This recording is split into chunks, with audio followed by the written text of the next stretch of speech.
قرآن کا جو اصل معجزہ ہے وہ اس تک انسان پہنچ ہی نہیں سکتا، وہ ممکن ہی نہیں ہے انسان کے لیے۔ انسان صرف ایک نتیجے تک پہنچ سکتا ہے کہ وہ اللہ تعالیٰ کے کمال کی جو کلام کی خوبصورتی ہے نا، جو اس کا جمال ہے، جو اس میں روب ہے، جو اس کا اثر ہے، اس کی کچھ جھلکیں وہ دیکھ سکتا ہے، اور اس کی وہ جھلکیں دیکھتا رہے، اس کے قطرے اس پر اترتے رہیں، تو اس کو اس کا اندازہ ہو جاتا ہے کہ اسی معجزے تک میں پہنچ سکتا ہوں۔ لیکن اس کلام کی وسعت ایسے ہے جیسے اللہ تعالیٰ نے سورۃ الواقعہ میں آیات قرآنیہ کا حوالہ دے کر کہا فلا اقسم بمواقع النجوم، قسم کھائی ہے ان ستاروں کے مکانوں کی، ستارے کہاں کہاں ہیں۔ ہر ایک ستارہ ایک پوری کائنات کی طرح ہے کہ نہیں؟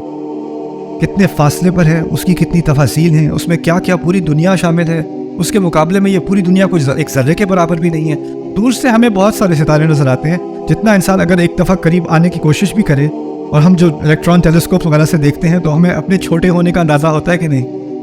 ایک ایک آیت کی قرآن کی جو ہے نا، وہ جیسے ہے جیسے وہ ستارے آسمان میں،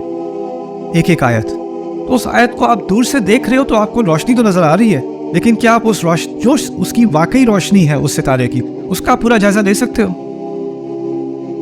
اس کو جتنا بھی آپ گھور لو، اس کی جو پوری انرجی ہے اس سٹار کی، جو پوری اس کی لائٹ ہے، جو اس کا پورا سائز ہے، اس تک ہم کبھی نہیں پہنچ سکتے، کبھی بھی نہیں پہنچ سکتے۔ لیکن کم از کم رات میں ستارہ نظر آ رہا ہے، خوبصورت لگ رہا ہے، اتنا تو سمجھ سکتے ہیں نا۔ میں کہتا ہوں کہ جو انسان زندگی قرآن میں لگا دینا، اس کو بس جتنا ستارے کا حصہ ہمیں نظر آتا ہے نا، اتنا ہمیں قرآن نظر آتا ہے۔ بس